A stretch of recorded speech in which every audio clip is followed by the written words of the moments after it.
Assalamualaikum warahmatullahi wabarakatuh. Selamat pagi adik-adik. Bagaimana kabar kalian hari ini? Ya, perkenalkan nama saya Novianti Hairani. Jadi sebelum memulai pembelajaran pada hari ini, kita mulai dengan membaca doa menurut keyakinan dan agama masing-masing. Berdoa dimulai.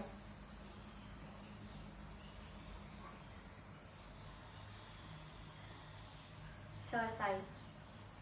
Ya, pertama-tama saya akan mengecek kehadiran kalian. Ketua kelas, apakah ada yang tidak hadir hari ini?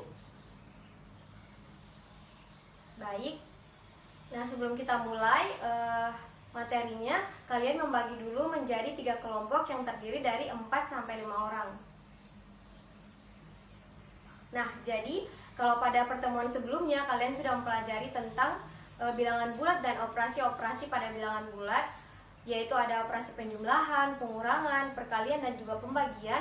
Materi yang akan kita pelajari pada hari ini masih sangat berkaitan dengan materi tersebut, yaitu kita akan pelajari tentang bentuk aljabar. Nah, kalian apakah ada yang sudah pernah mendengar tentang bentuk aljabar? Oke, pertama-tama kita akan mengenal bentuk aljabar dan unsur-unsurnya. Adapun tujuan pembelajaran yang akan kita capai pada hari ini, yang pertama yaitu peserta didik dapat mengenal bentuk aljabar. Yang kedua, peserta didik dapat mengidentifikasi unsur-unsur bentuk aljabar. Yang ketiga, peserta didik dapat membedakan suku sejenis dan bukan suku sejenis. Yang keempat, peserta didik dapat mengelompokkan suku-suku sejenis pada bentuk aljabar. Kemudian yang kelima, peserta didik dapat menyederhanakan bentuk aljabar yang bentuknya sederhana. Dan yang terakhir, peserta didik dapat menyelesaikan masalah yang berkaitan dengan unsur-unsur bentuk aljabar. Nah, pertama, mari kita perhatikan masalah 3.1 ini. Nah, pada masalah tersebut terlihat percakapan yang terjadi antara Pak Thohir dan Pak Erik. Mereka berdua baru saja membeli buku di suatu toko grosir. Kemudian Pak Erik berkata, "Pak Thohir, kelihatannya beli buku tulis banyak sekali." Kemudian Pak Thohir menjawab, "Iya Pak, ini pesanan dari sekolah saya. Saya beli 2 kardus dan 3 buku. Pak Erik beli apa saja?" Kemudian di sini Pak Erik menjawab, "Saya hanya beli 5 buku saja. Buku ini untuk anak saya yang kelas 7 SMP." Nah, apabila kalian perhatikan dalam percakapan tersebut terlihat 2 orang yang menyatakan buku dengan satuan yang berbeda. Di sini Pak Thohir menyatakan jumlah buku dan satuan kardus, sedangkan Pak Erik menyatakan buku yang dia beli tersebut dalam satuan buku.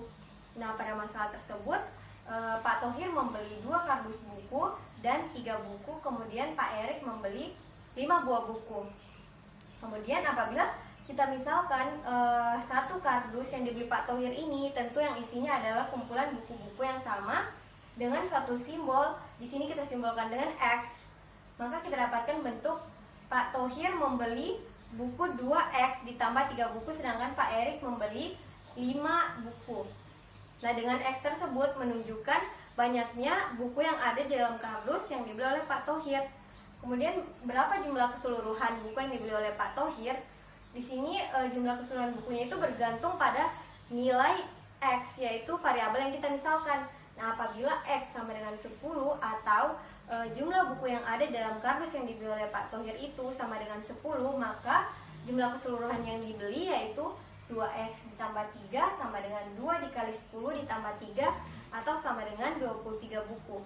Namun apabila X sama dengan 15 atau jumlah buku yang ada dalam kardus yang dibeli oleh Pak Thohir tersebut ada 15, maka jumlah keseluruhan buku yang dibeli Pak Thohir yaitu 2 dikali 15 ditambah 3 sama dengan 33 buku. Sedangkan apabila X sama dengan 20 atau jumlah buku yang ada dalam kardus yang dibeli oleh Pak Thohir ini adalah 20, maka jumlah buku keseluruhan yang dibeli oleh Pak Thohir yaitu 2 dikali 20 ditambah 3 sama dengan 43. Nah, nilai X ini yang bentuk aljabarnya yaitu 2X ditambah 3 bergantung pada nilai X.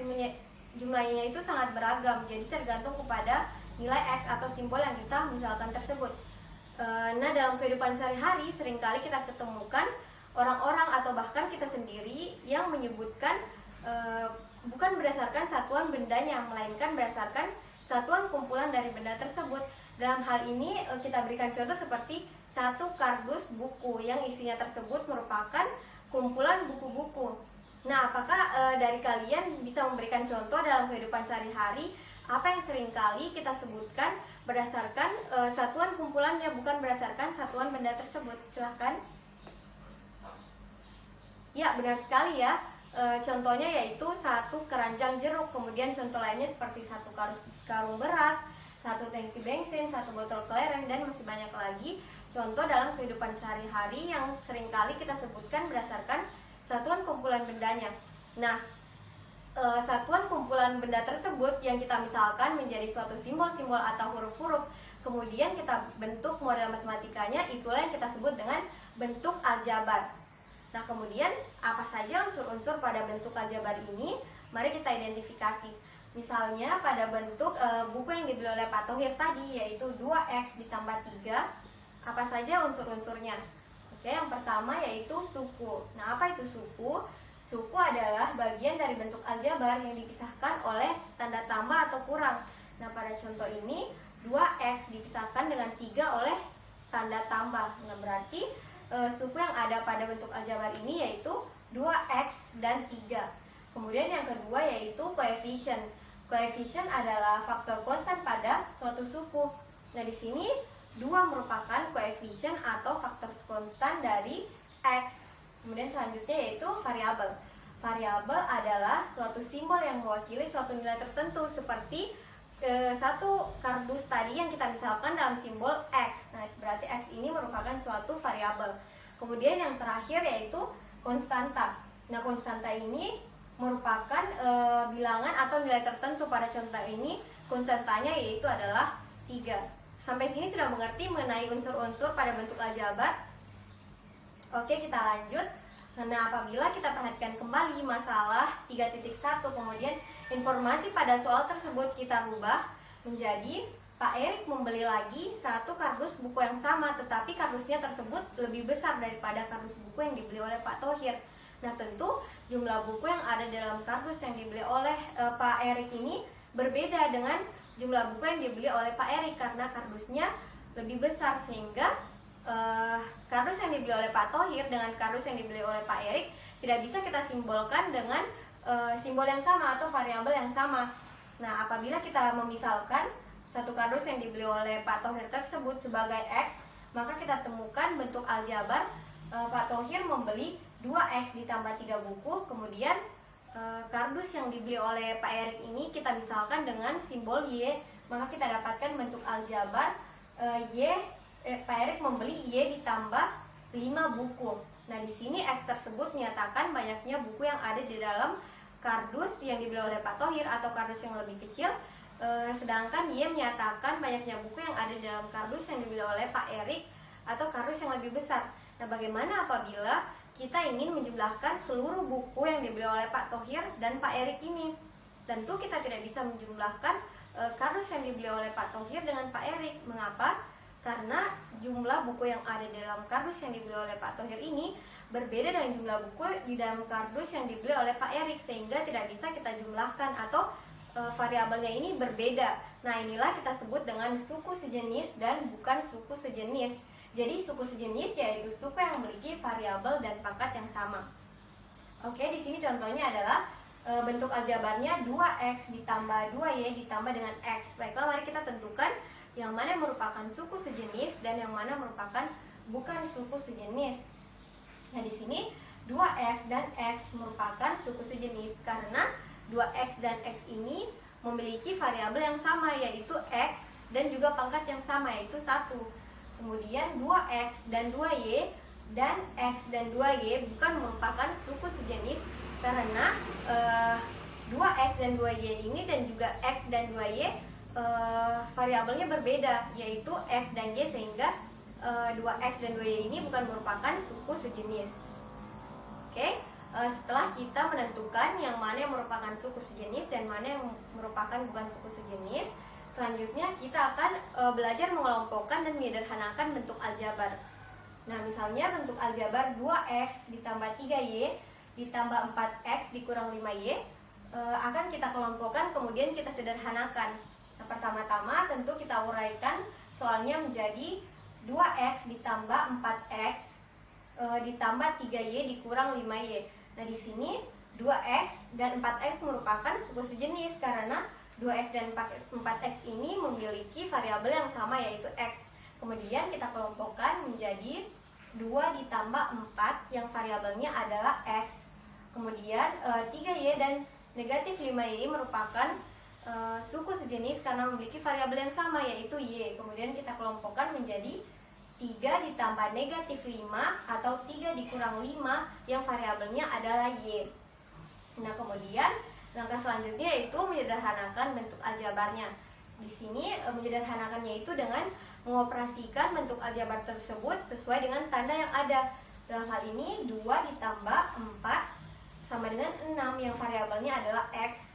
Kemudian 3 dikurang 5 sama dengan negatif 2 yang variabelnya adalah y. Jadi bentuk sederhananya yaitu 6x dikurang 2y. Baik, sampai di sini sudah mengerti semua mengenai bentuk aljabar dan unsur-unsurnya. Kemudian cara mengelompokkan suku-suku sejenis dan juga menyederhanakannya. Apabila masih ada yang ingin ditanyakan, silahkan ya. Oke, baik, sudah mengerti semua. Selanjutnya saya akan membagikan LKPD atau lembar kerja peserta didik untuk kalian kerjakan dan didiskusikan di kelompok masing-masing. Kemudian nanti akan ditunjuk perwakilan kelompok untuk memaparkan jawabannya dan kemudian kelompok lain akan menanggapi. Ya, selamat bekerja.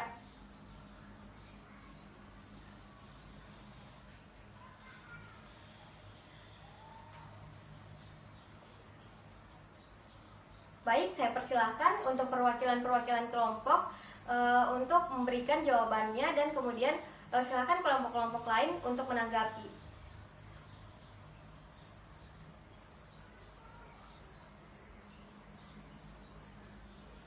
Ya, kita berikan tepuk tangan untuk kelompok-kelompok yang sudah berhasil menjawab pertanyaan tersebut dengan benar. Baik, selanjutnya saya akan memberikan lembar penilaian kepada kalian. Nah, lembar penilaian ini harus kalian selesaikan dengan secara individu atau di kerja masing-masing ya.